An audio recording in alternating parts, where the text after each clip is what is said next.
పలాస నియోజకవర్గం ఎమ్మెల్యే కార్యాలయం వద్ద జీడి పరిశ్రమ అభివృద్ధికై అవగాహన సదస్సు కార్యక్రమంలో పాల్గొన్న పలాస శాసనసభ్యులు గౌతు శిరీష. ఈ కార్యక్రమం పలాస తెలుగుదేశం పార్టీలో నిర్వహించారు. పలాస నియోజకవర్గ సమన్వయకర్త వెంకన్న చౌదరి, జీడి పారిశ్రామికవేత్తలు, బ్యాంకర్లు, లేబర్ యూనియన్ ప్రజాప్రతినిధులు, నియోజకవర్గ ముఖ్య నాయకులు పాల్గొన్నారు. ఈ కార్యక్రమంలో సమన్వయకర్త వెంకన్న చౌదరి మాట్లాడుతూ జీడి రైతుల యొక్క దిగుబడి పెంచి లాభదాయకంగా చేసి కాజు పరిశ్రమలను మరింత డెవలప్మెంట్ దిశగా ముందుకు తీసుకెళ్లాలి అని చెప్పడం జరిగింది. గౌతు శిరీష ఈ కార్యక్రమానికి హాజరైన పారిశ్రామికవేత్తలు, జీడి రైతులు, ఇతర ప్రజాప్రతినిధులను ఉద్దేశించి పార్టీలకు అతీతంగా అభివృద్ధికి మీరు సహకరించినట్లయితే పలాస నియోజకవర్గానికి మరిన్ని కొత్త ప్రాజెక్టులు తీసుకురావడానికి నా వంతు కృషి చేస్తాను అని చెప్పడం జరిగింది.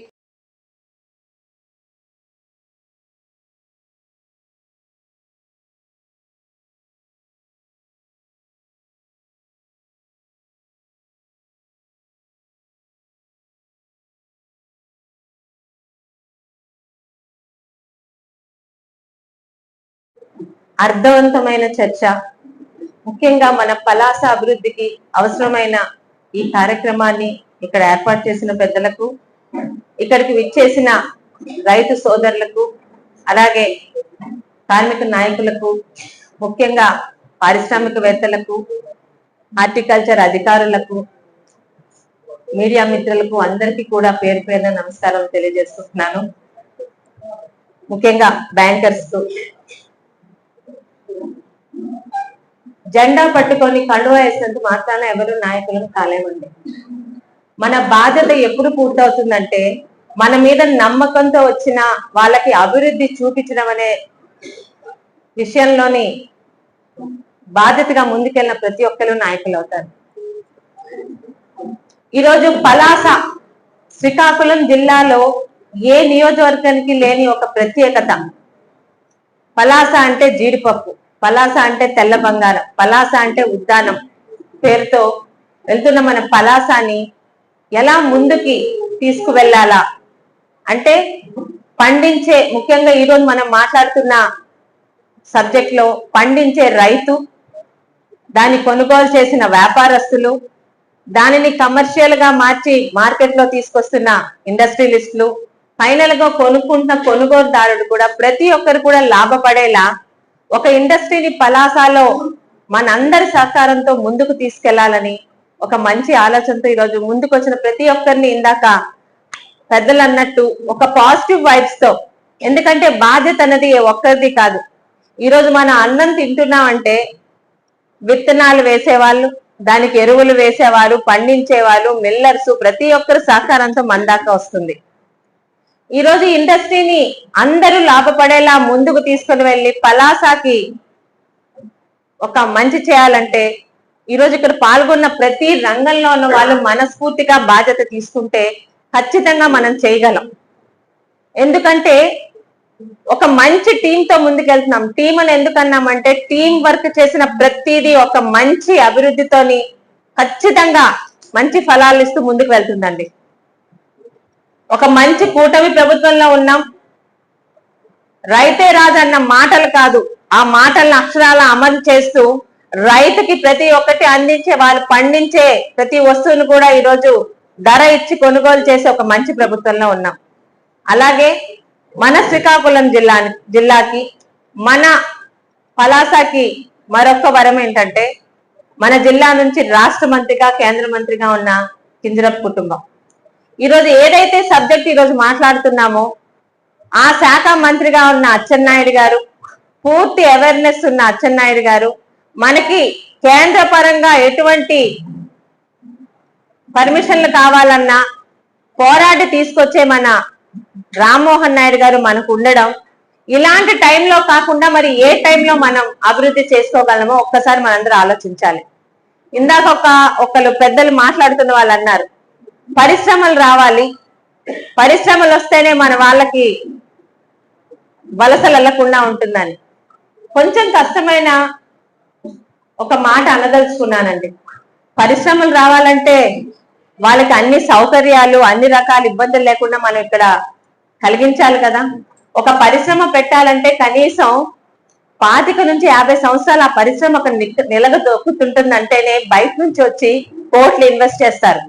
వచ్చిన రోజు నుంచి మేము స్థలాలు ఇవ్వాలంటే స్థలాల వల్ల మాకు నష్టాలు, మాకు ఎన్ని కష్టాలు, మేము అది ఇవ్వమని యూనియన్లు పెట్టు జెండాలు పట్టుకొని వస్తే ఏ పరిశ్రమలు వస్తాయండి శ్రీకాకుళానికి? క్యాజు పరిశ్రమే కాదు, ఎవ్వడూ రాడు పరిశ్రమలు శ్రీకాకుళానికి.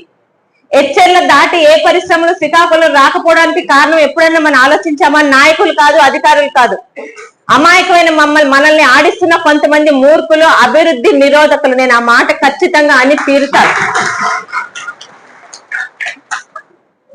చాలా బాధ అనిపిస్తుంది. వలసల జిల్లాగా మన పిల్లలు వెళ్ళి ఎక్కడో కూలి పనులు చేసుకోవచ్చు. ఎక్కడ చూసినా, ఏ ఊర్లో చూసినా, ఎక్కడ చూసినా మన శ్రీకాకుళం వాళ్ళు ఉన్నందుకు సంతోషించాలో, ఇక్కడ మనం ఈరోజు ఉద్యోగాలు ఇవ్వలేకపోవడం వల్ల వాళ్ళకి వెళ్ళిపోతూ తల్లిదండ్రులను కుటుంబాలను వదిలి ఏ పండగకో సంక్రాంతికి వచ్చి తల్లిదండ్రులను కుటుంబాలు చూసి వెళ్ళిపోతున్నందుకు బాధపడాలో అర్థం కావట్లేదు. మన ఉద్యోగాలు క్రియేట్ చేయలేమా అంటే చేయలేం. ఎందుకంటే అభివృద్ధిని అడ్డుకునే వాళ్ళ మాటలు నమ్ముతున్నారు. ఏ పరిశ్రమ తీసుకొద్దామండి ఇక్కడికి?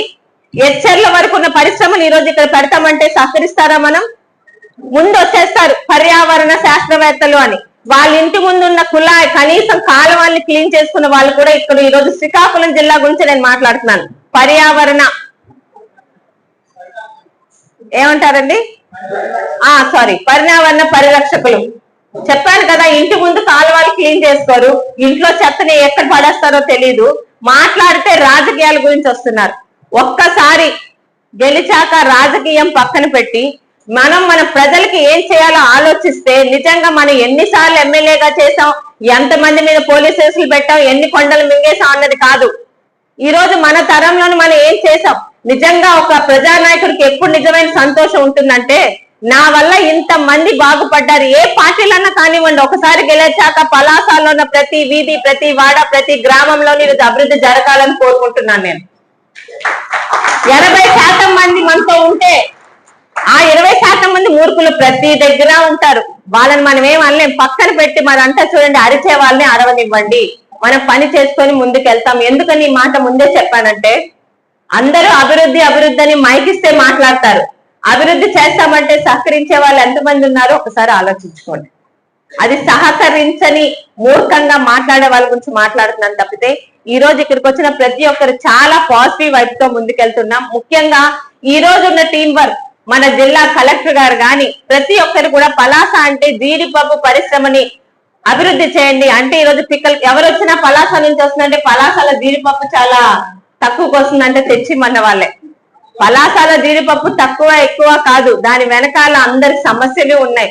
వాళ్ళందరూ కూడా లాభపడేలాగా ఈ రోజు మన ద్రవ్యం దాదాపు 1000 కోట్లు మన దగ్గర ఉన్న ప్రొడక్షన్ చాలా పక్క నుంచి తెచ్చుకుంటున్నామంటే, ప్రొడక్షన్ పెంచగలిగితే మనకే ఉంటుంది కదా. ఇందాక సోదరుడు కళ్యాణ్ గారు అన్నట్టు ప్రొడక్షన్ పెంచడానికి టైం పడుతుందండి. అంటే ఈ రోజు మనం చెట్టేస్తే అది మనం తినాలనుకోవడం తప్పు.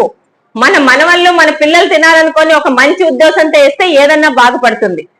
ఆ రోజు ఎప్పుడో కొంతమంది బ్రిటిష్ వాళ్ళతో పోరాడితే ఈ రోజు ఇంత ప్రశాంతంగా ఉండగలుగుతున్నాం. వాళ్ళే పోరాడి వాళ్ళే చనిపోతే ఎవరు ఉంటారు అనుకుంటే, వాళ్ళ పోరాటాలు చేయకపోతే మనం వచ్చేవాళ్ళం కాదు. ఒక తెలివైన నిర్ణయం, అందరికీ పనికొచ్చే నిర్ణయం. మా తరతరాలు శ్రీకాకుళం జిల్లా అంటే ఎవట్రా చెప్పింది వలసల జిల్లా అని, మీరు రండి మా జిల్లాలో మేము ఉద్యోగాలు ఇస్తామనే స్థాయికి మనం చేరుకోవాలంటే, ఈరోజు ఇక్కడున్న అధికారులు, ఇక్కడున్న రైతులు, ఇక్కడున్న ప్రతి ఒక్కరు కూడా సహకరిస్తేనే. దయచేసి మూర్ఖంగా మాట్లాడే కొంతమందిని పక్కన పెట్టి మన భవిష్యత్ తరాలు బాగుండేలాగా అందరు నిర్ణయాలు తీసుకోవాలని ఈ విషయంలో ముఖ్యంగా మనకి ఏపీఐఎస్సి దాదాపు 60 ఎకరాలతోని అక్కడ మనకి ఒక స్థలాలు కేటాయిస్తున్నారని, ఆ స్థలాలు కేటాయించిన కూడా త్వరలోనే పూర్తి చేస్తాను. అయితే పార్టీలని రాజకీయాల్ని పక్కన పెడదాం. మనకి ఇచ్చిన ఈ టైంలో మనకి సహకరించే ప్రభుత్వం ఉంది, సహకరించే కలెక్టర్లు అధికారులు ఉన్నారు. మనం నిజంగా మనస్ఫూర్తిగా ముందుకొస్తే దగ్గరుండి మనకి సహకరించే డిపార్ట్మెంట్ ఉంది.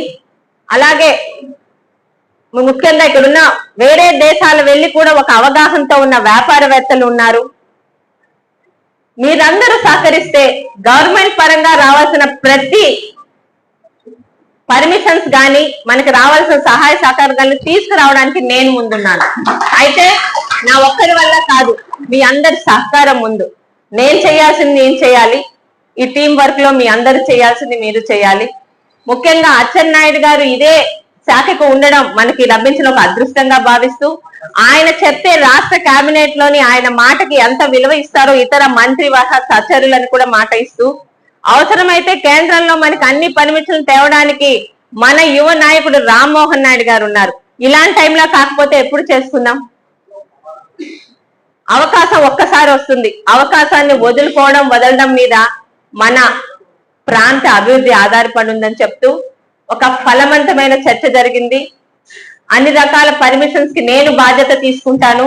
అభివృద్ధి అంటే ముందుకు వచ్చే చంద్రబాబు నాయుడు గారి మీద నమ్మకంతో చెప్తున్నాను. అన్ని రకాల అభివృద్ధి అంటే పరిశ్రమలు కాదు, రైతు దగ్గర నుంచి ఆఖరి వినియోగదారుల వరకు అభివృద్ధి చెందితేనే రాష్ట్రం బాగుంటుంది. తలసరి ఆదాయం పెరగాలంటే ఎలా పెరుగుతుందండి? మీరు అన్నట్టు మా అమ్మగారు నాన్నగారి మీద మాకు అభిమానం ఉంది, కానీ వాళ్ళు ఇచ్చిన ఇల్లు ఒక 30-40 సంవత్సరాలు దాటిపోతే అది పాడైపోతే మళ్ళీ దాన్ని కట్టో లేకపోతే రీమోడలింగ్ చేసుకో ఉంటాం, కానీ అదే ఇంట్లో మనం ఎవరు ఉండటం లేదు కదా. ఇందాక సోదరుడు చెప్తే అర్థమైంది. అందరికీ తల్లిదండ్రుల మీద పెద్దల మీద అభిమానం ఉంది. అయితే ఈ రోజు మారుతున్న కాలానికి అనుగుణంగా ఈరోజు ఎక్కడో మన దగ్గర నుంచి వంగడం తీసుకెళ్లి అక్కడున్న వాళ్ళు దాన్ని డెవలప్ చేస్తుంటే దాన్ని చూసి మనం ఇన్స్పిరేషన్ పొందాలి. అది కూడా మన దగ్గరికి రావాలనుకోవాలి. కానీ ఏదో వచ్చింది ఇక్కడ మళ్ళీ పర్యావరణం పాడైపోతుందని కొంతమంది మూర్ఖులు, ముందే చెప్తున్నాను, ఇలాంటి చాలా మంది వస్తారు. మైకులు పట్టుకుంటే చాలు చేతిలో మైక్ ఉందని. కానీ మనకి అభివృద్ధి ముఖ్యం. ఎవరికీ నష్టం లేకుండా మన భవిష్యత్ తరాలు బాగుపడాలంటే ఈ రోజు ఇక్కడున్న ప్రతి ఒక్కరూ తీసుకునే నిర్ణయానికి ఇంకొక 5-6 సంవత్సరాల తర్వాత పలాస చుట్టుపక్కల పలాస తాలూకా నైసర్గిక స్వరూపమే మారిపోతుంది అన్న నమ్మకంతో చెప్తున్నాను. నా వైపు నుంచి మీ శాసనసభ్యురాలుగా, ప్రజాప్రతినిధిగా గవర్నమెంట్ నుంచి కావాల్సిన ప్రతి ఒక్కటి నేను సాధిస్తానని మీ మీద నమ్మకంతో చెప్తూ, మీలో కూడా ప్రతి ఒక్కరు ఇటు హార్టికల్చర్ గాని, ఇటు లోన్స్ ఇవ్వాల్సిన బ్యాంకర్లు గాని, ముఖ్యంగా రైతు సోదరులు గాని, రైతులకి తెలియకపోతే అర్థం చెప్పి మన ఈరోజు ప్రొడక్షన్ పెంచుకుంటే మాట్లాడితే ధరలు పెరగాలని కోరుకుంటాం, తప్పు కాదు. కానీ మన పప్పు కన్నా పెద్ద పప్పు, ఇంకా బాగున్న పప్పు ఉన్నప్పుడు మనకు ఆ ధర ఎలా వస్తుంది?